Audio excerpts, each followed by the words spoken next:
تو زمین پہ آرام سے رکھ دیا جب اس کو دھکا دیا جلاد نے۔ حضرت شاہ نقشبند بخاری علیہ رحمہ نقشبندیوں کے امام ہیں۔ آپ کابل میں تشریف لائے تو بادشاہ کے گھر میں کام کرنے والی ایک خاتون آپ سے روحانی نسبت قائم کر لیتی ہے۔ جو اس کی ہم منصب تھیں انہوں نے اس سے حسد کیا اور بادشاہ کے گھر کا زیور چوری کر کے اس پر الزام دھر دیا اور گواہیاں بھی دے دی۔ بادشاہ کو بڑا غصہ آیا، اس نے کوئی بات سنے بغیر کہا کہ اس کو لے جاؤ اور محل کی چھت سے اوپر گرا دو۔ خیر اس کو چھت پہ لے گئے، جب پھینکنے لگے تو اس کے دل میں خیال آیا، وہ کسی نے بتایا تھا کہ اوکھے ویلے بزرگ کام آتے ہیں، تو اس سے بڑھ کر اوکھا ویلا ہو کیا سکتا ہے؟ تو اس نے بخارے کی طرف منہ کر کے کہا، شیئا للہ چو گدائے مستمند المدد خواہم ز شاہ نقش بند۔ اور اتنے میں جلاد نے پیچھے سے دھکا دے دیا۔ جب وہ نیچے گئی تو حضرت شاہ نقشبند بخاری نے پکڑ کے آرام سے زمین پہ رکھ دیا۔ تو حیرت زدہ ہوگی، حضرت آپ کب آئے تھے؟ کہا تو از چبارہ آمدی من از بخارا آمدم، تو چبارے سے چل پڑی تھی، میں بخارے سے چل پڑا۔ اور بعد میں مریدنی پوچھتی ہے کہ حضرت آپ کہاں سے ہیں؟ تو انہوں نے کہا کہ تو مینارے سے چل پڑی اور میں بخارے سے چل پڑا، اور نہر والے پل تے آ کے ملے دوئے۔ یہ تبدیل تو نہیں ہوا ظاہر ہے، ثاقب رضا مصطفی صاحب جب بیان کر رہے ہیں تو یہ واقعہ تبدیل تو نہیں ہوا نا، اس کے ساتھ تو ہم یہ کر سکتے ہیں نا سب کچھ۔ اور دوسری طرف بخاری مسلم میں حدیث ہے کہ اما عائشہ سلام اللہ علیہا کہتی ہیں کہ اللہ کے محبوب صلی اللہ علیہ وآلہ وسلم نے کبھی بھی کسی عورت کو بیعت کے لیے ہاتھ نہیں لگایا۔ اور ان کی حالت دیکھیں کہ ان کے جو پیر ہیں وہ مریدنیاں کیچ کرتے ہیں۔ اب میں نے تو نہیں ان کو کہا کہ نامحرم مریدنی کو کیچ کیوں کیا، یہ میں آپ کو کمپیریزن بتا رہا ہوں۔ اس کے بعد ایک اور واقعہ جو بڑا مشہور کیا ہوا ہے انہوں نے، وہ کہتے ہیں کہ جی ابو الحسن خرقانی جو تھے نا، جو بایزید کے خلیفہ تھے، وہ خلیفہ بھی جا کے قبر پہ ہی ہوئے ہیں، مطلب ان کے مرنے کے بعد تو وہ پیدا ہو رہا ہے بندہ۔ تو محمود غزنوی جب سومناتھ پہ حملے کر رہا تھا تو اس کو کامیابی نہیں ہو رہی تھی، تو آخری دفعہ اس کے پاس ابو الحسن خرقانی کا ایک کرتا تھا جو اس نے اللہ کے حضور توسل کے طور پر پیش کرتے ہوئے دعا کی اور اسے فتح ہو گئی۔ اور رات کو خواب میں بابا جی آ گئے اور بابا جی ناراض ہیں، وہ کہتے ہیں کہ تو نے میرے کرتے کی اتنی کم قیمت لگائی ہے، اگر تو یہ کرتا اپنے ہاتھ میں پکڑ کے اللہ سے یہ دعا کرتا کہ ہند کی سرزمین میں قیامت تک کوئی کافر نہ ہو تو یہ سارے مسلمان ہو جاتے۔ حضرت ابو الحسن خرقانی ایک بزرگ گزرے، یہ حضرت بایزید بستامی کے سجادہ نشین تھے، اتنے بڑے آدمی تھے، اپنا جبہ دیا محمود غزنوی کو، جب مشکل آئی تو دعا مانگنا آگے رکھ کے اللہ فتح دے دے گا۔ تو محمود کہتے ہیں جب سومناتھ کے مندر نہیں فتح ہو رہے تھے تو میں نے بابے کا جبہ سامنے رکھ کے دعا کی تو اللہ نے مجھے فتح دے دی۔ کہتے ہیں بابا جی رات خواب میں ملے تو کہنے لگے تو نے کیا قیمت ڈالی میرے جبے کی؟ کہا حضور کیا مطلب؟ فرمانے لگے تو میرا جبہ سامنے رکھ کے دعا کرتا کہ یا اللہ ہندوستان کے سارے کافر مسلمان ہو جائیں تو اللہ نے توفیق ایمان دے دینی، یہ تو نے کیا دعا مانگی ہے؟ یہ تعلیمات بتاتے ہیں اور پھر سبحان اللہ پڑھتے ہیں۔ اور یہ واقعہ تذکرۃ الاولیاء کے اندر بھی لکھا ہوا ہے شیخ فرید الدین عطار نے۔ اب یہ واقعات بیان کرتے ہیں تو ہم اس کے مقابلے میں انہیں بتائیں گے کہ بھائی اگر ان کرتوں سے کوئی فرق پڑتا تو اس کائنات میں سب سے عظیم کرتا تو رسول اللہ کا ہے صلی اللہ علیہ وآلہ وسلم۔ صحیح مسلم میں حدیث ہے، اسما بنت ابی بکر نے نبی الاسلام کا کسروانی طیالسی ایک کالا جبہ وہ نکالا اور انہوں نے بتایا کہ یہ وہ جبہ ہے جو نبی الاسلام پہنا کرتے تھے اور اس کے دھون کو ہم مریضوں کے لیے شفا کے طور پر استعمال کرتے ہیں۔ نبی الاسلام کا کرتا مبارک جو صحیح تبرک بھی ہے، جس سے صحابہ کرام نے تبرک بھی حاصل کیا، وہ کرتا جب نبی الاسلام خود پہنتے تھے، اس کرتے کو دیکھ کے تو مشرکین عرب نے اسلام قبول نہیں کیا، اور اس کے بعد رومنز اور پرشینز کے خلاف جب صحابہ کرام نے جنگیں لڑی ہیں تو وہ کرتا تو نہیں لے کے گئے، جس طرح یہ ابو الحسن خرقانی کے کرتے سے دعا کی ہے، انہوں نے تو رسول اللہ کے کرتے سے کوئی دعا نہیں کی ہے۔ وہاں تو 8,500 صحابہ اور تابعین شہید ہوئے ہیں جنگ قادسیہ میں، ہاتھیوں کے نیچے بھی آئے کئی، تب جا کے وہ پرشین امپائر جو ہے وہ مسلمانوں کے پاس آئی ہے۔ اور جنگ یرموک میں بھی ہزاروں صحابہ اور تابعین شہید ہوئے ہیں، تب جا کے رومن امپائر کی کمر ٹوٹی ہے۔ ادھر تو کوئی کرتے نہیں لے کے گئے، سب کہانیاں بنائی ہوئی ہیں۔ پھر ہمارے وہ جو مرشد ہیں مصباحی صاحب، ہاں، اب مصباحی صاحب جو کچھ بیان کر رہے ہیں بزرگ ہی لکھ کے گئے میں ہے، یہ کشف المجوب میں واقعہ لکھا ہوا ہے۔ اوپر دیکھا تو سونا، نیچے دیکھا تو سونا، درخت سارے کا سارا سونے کا، اور پتے سونے کے، اور جڑیں بھی، ہاں نا، اینڈ تک کہتے ہیں ہاں نا، یعنی میں بھی ہوتا ہی سا، ہاں یہی مطلب ہوتا ہے نا۔ داتا حضور کشف المحجوب میں لکھتے ہیں یہ فکرے ان کی زبان سے تب ادا ہوئے جب اس درخت کے نیچے تھے جس کے اوپر میں چڑھا ہوا تھا۔ آپ فرماتے خدا کی عزت و عظمت کی قسم، پورا درخت، اس کی ٹہنیاں، اس کا تنا، اس کی جڑیں بھی سونے کی ہو گئی، سارا، ہاں سارے سونے کا ہو گیا۔ اب وہ جو ہے نا وہ مٹی اٹھانے کے لیے نیچے ہوا، تو نیچے دیکھا تو زمین سونے کی، زمین سونے کی ہے۔ یہ کیا ہوا؟ دائیں دیکھا تو سونا، بائیں دیکھا تو سونا، آگے دیکھا تو سونا، پیچھے دیکھا تو سونا۔ اب بابا جی نے کام کیا تھا، کیوں نہیں مٹی دیا ٹیما پھڑان دیا، اور کرتا ہے حضور کہاں سے پکڑاؤں، مٹی ہے ہی نہیں، جہاں تک نظر جاتی سونا ہی سونا ہے۔ بابا جی ایک سوال ہے بابا جی، اگر آپ ہوا میں سونا نکال سکتے ہیں بابا جی تو دیش کی غریبی کیوں نہیں مٹا دیتے بابا؟ جواب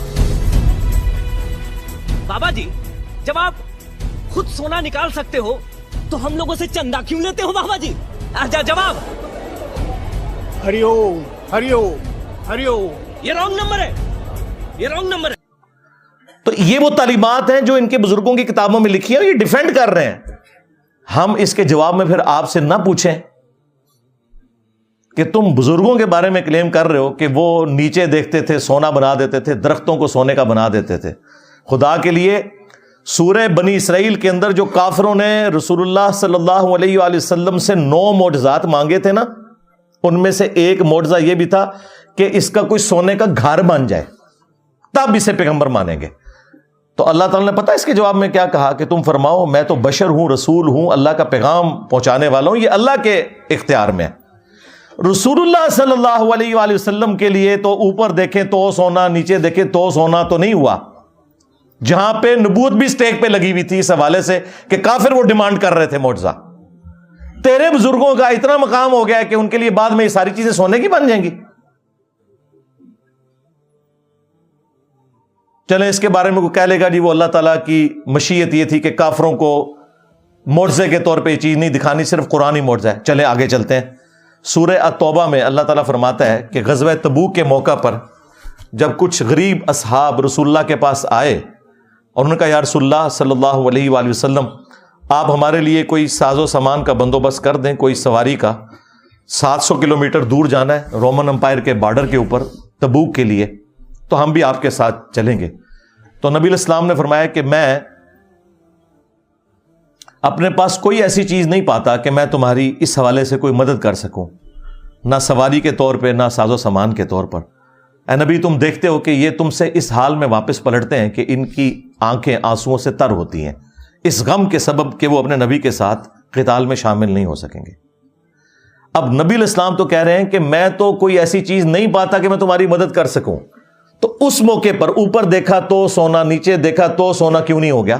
وہ تو جامع ترمذی میں آتا ہے کہ سیدنا عثمان ابن عفان رضی اللہ تعالیٰ عنہ علیہ السلام نے اللہ تعالیٰ کی راہ میں صدقہ اور خیرات کیا، سونے کی اشرفیاں اور اونٹ، اور وہ انہوں نے کمائے ہوئے تھے، وہ اوپر دیکھے تو سونا، نیچے دیکھے تو سونا نہیں تھے۔ تو تمہارے بزرگوں کے لیے ہم کیسے مان لیں؟ صحیح بخاری میں آتا ہے کہ سیدنا ابو بکر جب خلیفہ راشد بنائے گئے تو انہوں نے صحابہ کرام سے کہا کہ تم اچھی طرح جانتے ہو میرا کاروبار بڑا اچھا چل رہا تھا، لیکن اب تم نے حکومت کی ذمہ داری میرے اوپر ڈال دی ہے، تو میرے بال بچوں کا کیا بنے گا؟ میرے لیے کوئی وظیفہ مقرر کرو. تو صحابہ کرام نے پھر مشورہ کر کے ایک جو عام مہاجر کا وظیفہ تھا وہ خلیفہ راشد کے لیے مقرر کیا. اور بخاری کے الفاظ بتا کیا ہیں کہ ابو بکر امور حکومت چلائیں گے اور اس کے عوض جو مسلمان ہیں وہ ان کے بیوی بچوں کا خرچہ اٹھائیں گے. کتنی گستاخی ہے کہ ابو بکر کے گھر والوں کا خرچہ مسلمان اٹھا رہے ہیں ان کے بقول. لیکن ہمارے نزدیک ایسا ہی ہوتا ہے بھائی. یہ نہیں ہوا کہ حضرت ابو بکر نے مسلح اٹھایا تو نیچے سے سونا نکلا. نہیں نکلتا ایسے سونا, ایسا تو نہیں ہوتا. اوپر دیکھیں تو سونا, اور دیکھیں یہ لوگ دعوے کرتے ہیں ہم جی صحابہ کرام اور اہل بیت کے مان رہے ہیں, اور نسوے تو ہیں تو انہوں پتہ ہی نہیں صحابہ کرام اور اہل بیت دا کوئی. تسی بابیاں دے مننے والے ہو. یہی مصباحی صاحب ایک اور واقعہ سناتے ہیں ایک بزرگ کا. وہ کہتے ہیں کہ وہ سمندری جہاز کے ذریعے حج یا عمرے کے لیے جا رہے تھے اور بار بار کیپٹن سے آگے پوچھتے تھے کہ بھئی کب آئے گا جدہ. تو وہ کہتا تھا ابھی تو یہ بندرگاہیں آئیں گی پھر. اور پھر وہی جو ان کی کہانی تھی وہ چھوڑ دی انہوں نے.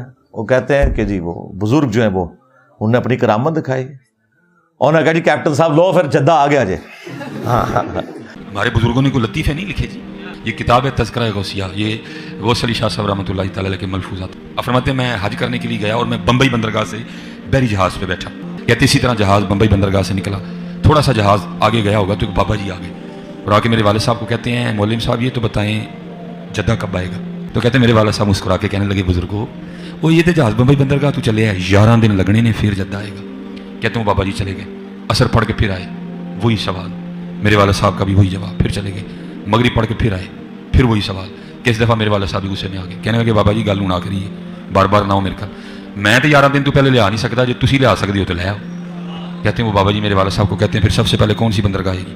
کہتے ہیں میرے والد صاحب نے کہا مخا. پھر کون سی آئے گی؟ حدیدہ. پھر کون سی آئے گی؟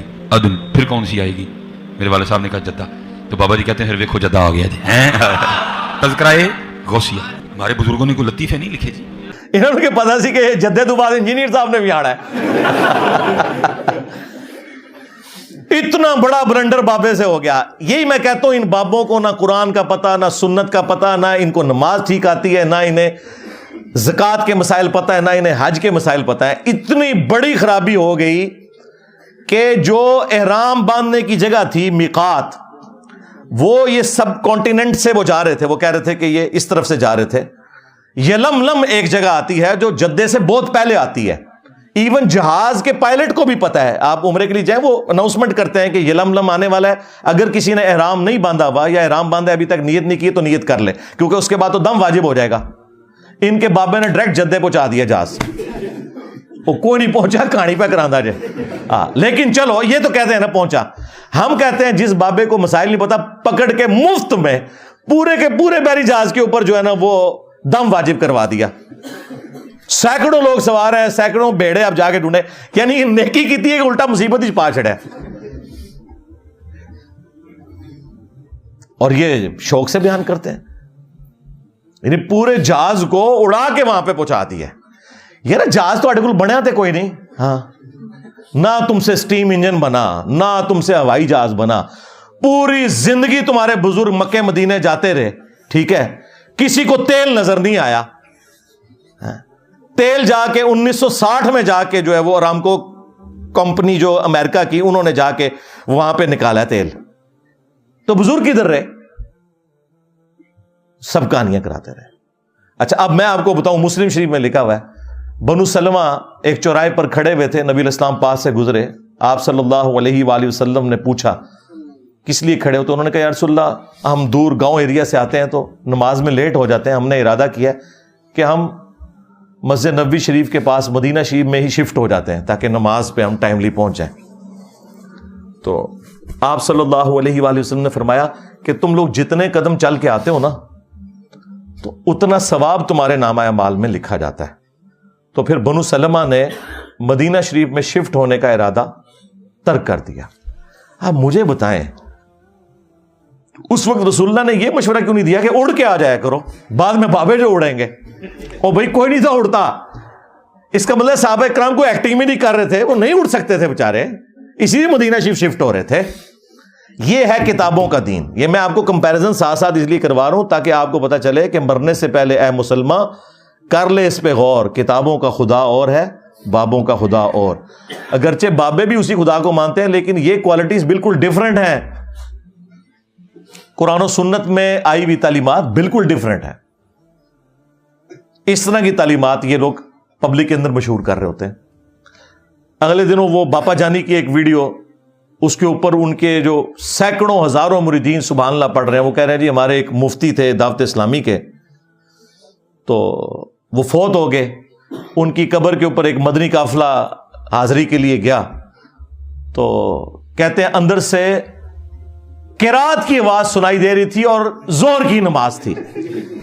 مفتی دعوت اسلامی کی بارگاہ میں, تو انہوں نے وہ بتایا کہ ہم اس وقت مفتی دعوت اسلامی قدس سرہ السامی کے مزار پر حاضر ہیں, اور ہم دونوں نے بالکل ہوش و حواس میں اپنے کانوں سے سنا کہ اندر میں با جماعت نماز پڑھی جا رہی ہے,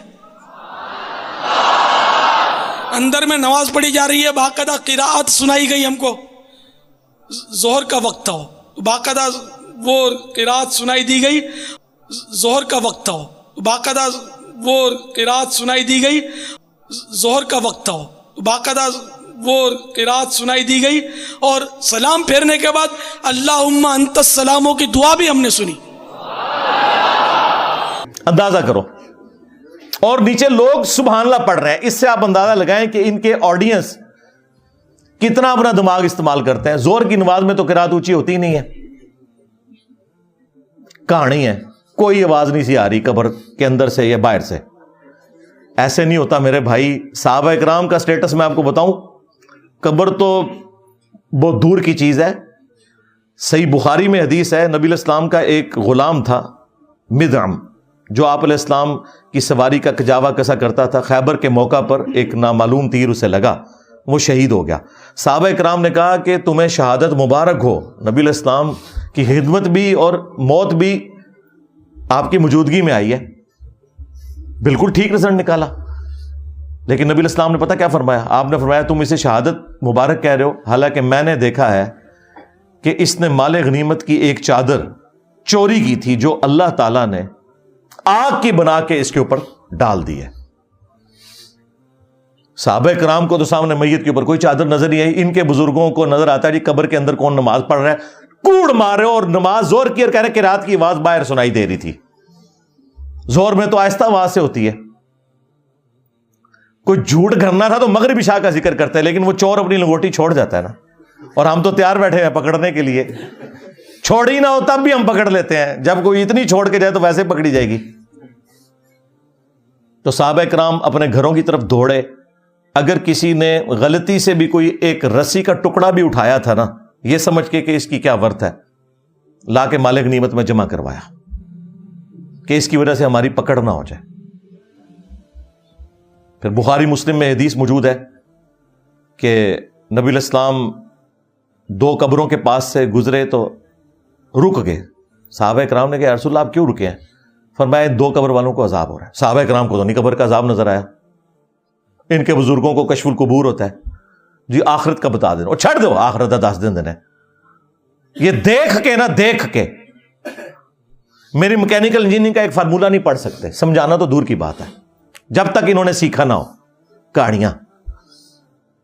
اور دیکھیں یہ باپا جانی جو ہے نا, یہ کئی بار درس دیتے ہوئے نا اینک لگائی ہوتی ہے انہوں نے, اور جو لوگوں کے دلوں کے حال جانتے ہیں وہ سامنے پیڈ سے پڑھنے کے لیے ان کو اینک لگانی پڑتی ہے. اور زوم کر لیا کرو اینج کر کے, کم از کم انجینئر صاحب دے فتوے تو بچ جاؤ.